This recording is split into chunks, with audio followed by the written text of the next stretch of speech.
Ladies and gentlemen, boys and girls, welcome back to another rousing rendition of the BREADren Podcast. I'm your host, AJ Woodson, and we are having our first official cocktail convo of the year. I know we released the episode where we had a slight conversation in a chat with the AI for Chat GPT, but we have an actual person on, a fellow 46er, Miss Brittany Murphy Boykin. Just a quick, brief bio because we definitely gonna hop into everything she got going on. She is the owner and director of Genesis Allied Health Services LLC, which is located in Auburn, Alabama. And she is, like I said, a fellow 46er, which for those of you who don't know means she is born and raised in Tuskegee, Alabama, much like myself, a product of the Macon County school system. We both went to the W. She currently is the owner, like I said, of Genesis Allied Health Services. And if you wonder if she qualifies, she very much is. She got her phlebotomy training from Lucas Allied Health in 2005. She worked for Baptist Health in the Baptist Health System, where she was a phlebotomy tech. She left there, been working for 911 as a 911 operator in Montgomery County for 10 years. She's got a BS in criminal justice, and she also has a Master's of Science degree in public health. So, she's qualified to do a lot of things right now. But we'll get more into that, but definitely want to welcome Miss Brittany Murphy Boykin to the BREADren Podcast and our cocktail combo. How you doing this evening? I am doing well. Thank you for inviting me. No problem. We definitely we always have people of, from different backgrounds, different industries, jobs, and things of that nature on the podcast. But it is March. We are recording this in March. And during March, we exclusively only do cocktail combos with women in honor of Women's History Month. And you are definitely somebody that I'm honored to have on because of everything that you have to offer in terms of knowledge and your story in general. So, but before we do it in true BREADren fashion, we must raise a toast to you. If you are partaking, you do. But if not, we always do this for our guests because here's to a wonderful conversation being had, gems being dropped, and people possibly being able to find something of substance along the way. So cheers to you. Thank you. No Cheers. problem. All right. So the first question that I want to ask you so that we get some background is obviously I know you. We've known each other for years now. You're also a client and a Right. friend. A couple of years back, you had a very serious health scare. Um, Right. and so if you could just, in your own words, just kind of walk us through what happened, and then how that changed, how that changed things for you. Because, for what it was, it is very serious. And for a lot of people, it Right. drastically impacts their life. But from the Mhm. outside looking in, you are doing tremendously better, still running your Oh, business, thank you. still working your job and everything like that. But in your own words, explain kind of what happened and how that, impacted you. Okay. Well, back in 2020, I I was going to a gala in 2020 and I ended up getting really sick in the midst of me, being there at the gala. And so I ended up going to the emergency room, and they did all of these tests, and they just told me, hey, you've had a stroke. Okay. So I'm like, I want to say I was maybe 35 or 34, somewhere up in there when Mhm. I had the first stroke. And so what I did was they had me on blood thinners and all of that kind of stuff. So after that, everything was fine. They got my blood pressure under control and everything, and I thought I was on, the right path or whatever. And then back in 2021, I was trying to see where I was when I had that stroke. I think I had to end up going back to the hospital again. Mhm. And that's when they told me I'd had a second stroke. And so I was like, okay, what's going on with my body? First of all, um they couldn't tell me why I kept having the strokes. They just were saying, you're so young, you keep having these strokes. But out of all of the tests that they did, they just could not find out what was going on. Mhm. And so what they did do was my doctor told me that I had to come out of dispatch. I was a 911 dispatcher. So, it's kind of stressful. And she was like, well, you know what? You need to just, come out of there and let me get your blood pressure back under control because it had went just crazy. Mm-hmm. And so in the midst of her pulling me out of dispatch, I had that third stroke, which was a massive stroke. And I was getting ready for work that morning when I had that last stroke. And I don't know what made me do it, but I was just talking to myself. I was watching TV and I was like, oh my gosh. And when I said, oh my gosh, I was like, what the heck is going on with my voice or whatever? So I started talking to myself. And that's when I figured out, hey, oh my gosh, I'm having another stroke. And so I ended up, I couldn't walk. I couldn't talk or anything. I couldn't count money. It was just a whole ordeal trying to get back to me during that stroke. I had to have like speech therapy. I had people to come to my house and do like home health care and all of that kind of stuff so that I can get back to where I am today, or at least 75% of where I am today. But come to find out, I have a genetic disorder, and it passed down from my dad, obviously. He's had like 5 strokes already. And so I went to UAB and they did a whole lot of tests and they found out that I have antithrombin deficiency. And so it's where I don't clot like everybody else. I have to have that. It's a protein that I don't have.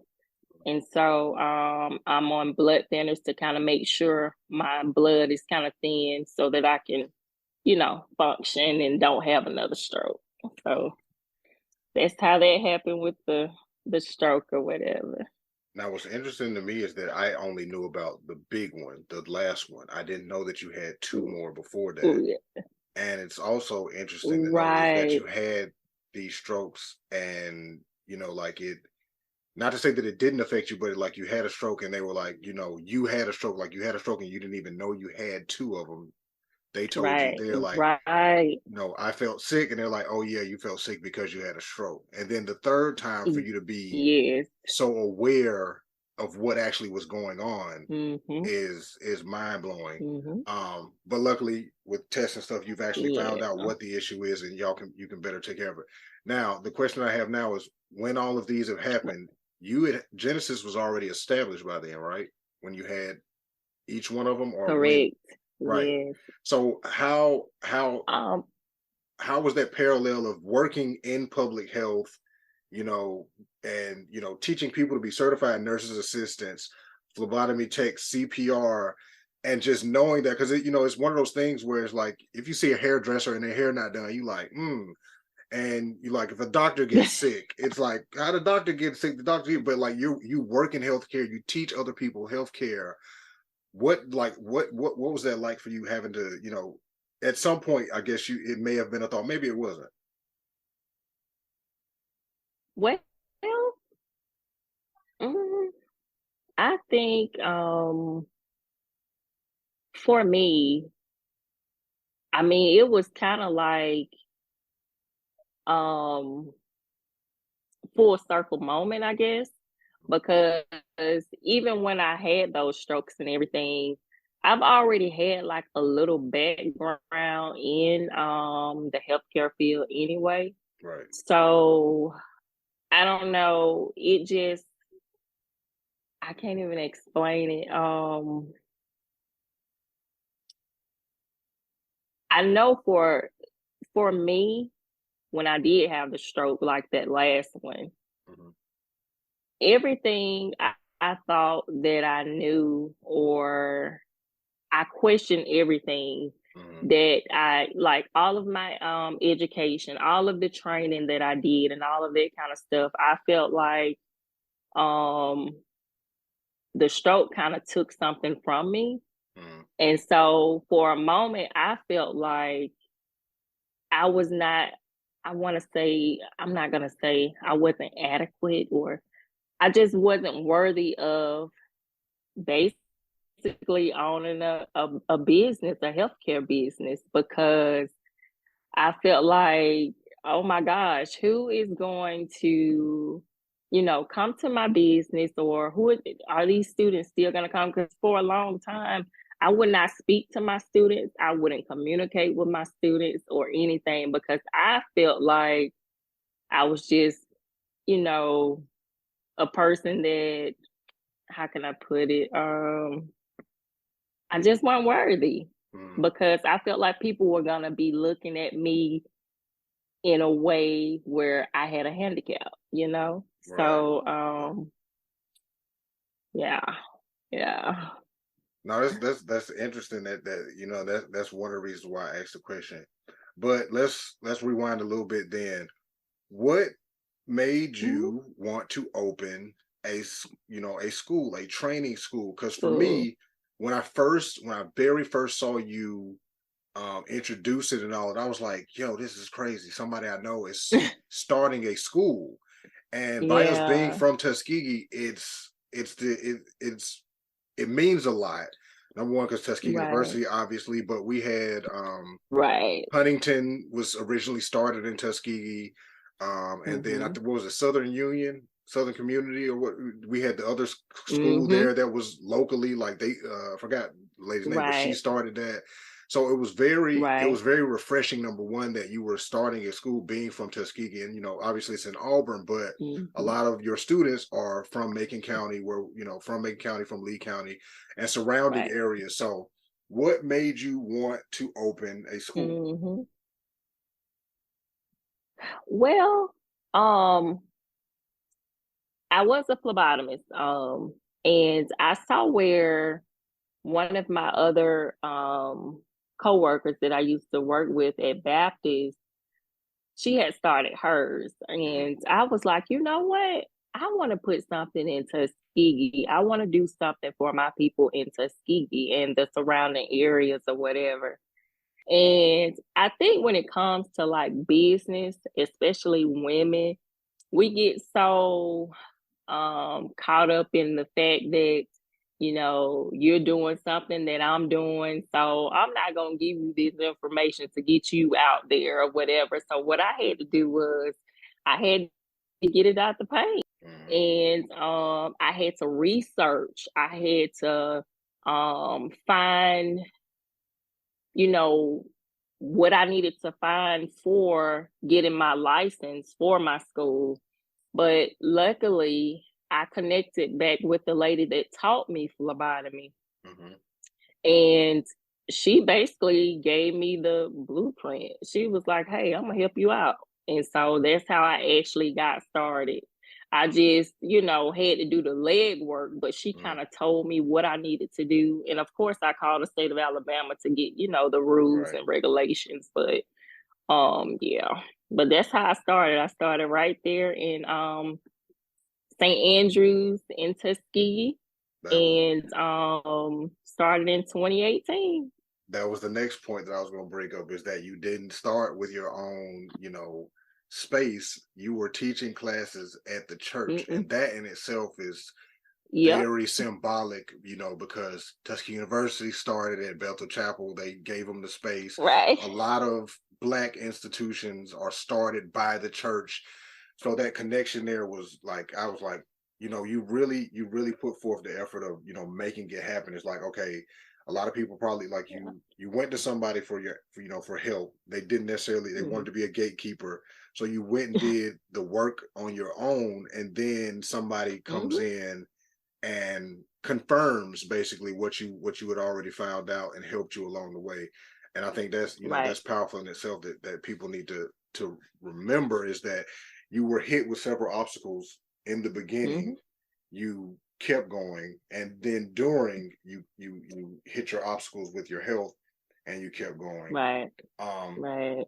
so in terms of now, with Genesis, I know we're Mm-hmm. doing certified nurses assistants, phlebotomy, Mm-hmm. CPR training. I can't remember all Yeah. of them, because I know you do like 2 or 3 others, depending on demand and if there are enough students. Right. What all is it?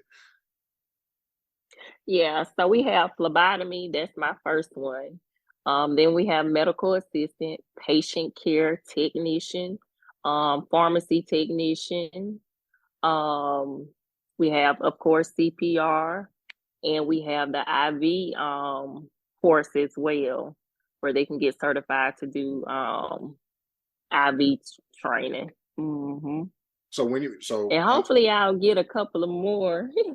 hopefully you will, because the way that I've seen you expand has been great. Yeah. Because initially you started out with phlebotomy because obviously that was what you were trained in, and you saw the need for it, Hmm. and you had the want Right. to do it. Um, and what I will say, for me, for the outside looking in, is you were giving a lot of people an extra opportunity or a new opportunity. Because I know several, obviously, I know a lot of people that went to your school, because a lot of people, like I said, are from Macon County, Tuskegee area. And Right. I know that they were doing a totally different job. And then I would see them enrolled with Genesis, and now they've got a Right. whole new career path. So you were opening up a lot of opportunity for people, and a lot of your people, get jobs. I don't know what the rate is, but I know a lot of people are getting jobs. You're getting them the connections Hmm. to get hired in this field that seemingly, because like I said, you're a client of mine, so I help you with social media and things, and so now I've been Right. exposed to this world, and there are a lot of phlebotomy training schools that are very similar to yours that are popping up in Right. everywhere. So now I'm being turned on to, like, oh, there's a real demand for this. There's a real need for this. And like I said, to see your expansion from just phlebotomy technician to now you offer all of these other courses and certifications, mind you. Let's make sure we're clear that you are certified to Right. certify people, and all, long as they pass their tests, they can go get Right. these jobs and get paid. But in the Right. beginning, were you Yep. already set on, we're going to add more options? And if you did, like, how did you know what your expansion was going to be? Like, when was the right time to, all right, you know what, let's add a new course now and let's do this now? Right. Well, a lot of my students, when they came through for the phlebotomy class, it was like, Miss Britt, can you do medical assistant? We need a medical assistant class or whatever. But I looked at the demand for it, especially I did the medical assistant during COVID. I opened that up during COVID. And of course, they needed healthcare workers then anyway. Mhm. So I pushed that one back in 2020. Yeah, 2020 at the first of the year. And so it just took off from there, and then I would see, other programs, because it's a couple of schools around, locally. Mhm. And I just see what they're doing, and I just kind of base it off of I don't do it when they like actually do it. I kind of wait and see and make sure it's going to be a good fit for me and my students and the people that I service, and Mhm. then I'll put it out there. But yeah, that's how I put the programs together or whatever. No, But I don't just, jump out there. I mhm. just wait, if it's 6 months, if it's a whole year, because it was like 2 years before I even did another program when I first started. Mhm. But it's kind of easy now once I see how to put everything together. I'm like, okay, I can do this. I don't have to pay anybody to do this. Because at first, when I started, I had to pay somebody to do like my curriculum and all of that kind of Mhm. stuff. But once I see what the testing company, what they put on the exams as far as like the testing plan, Mhm. then I base it around my program, so to speak.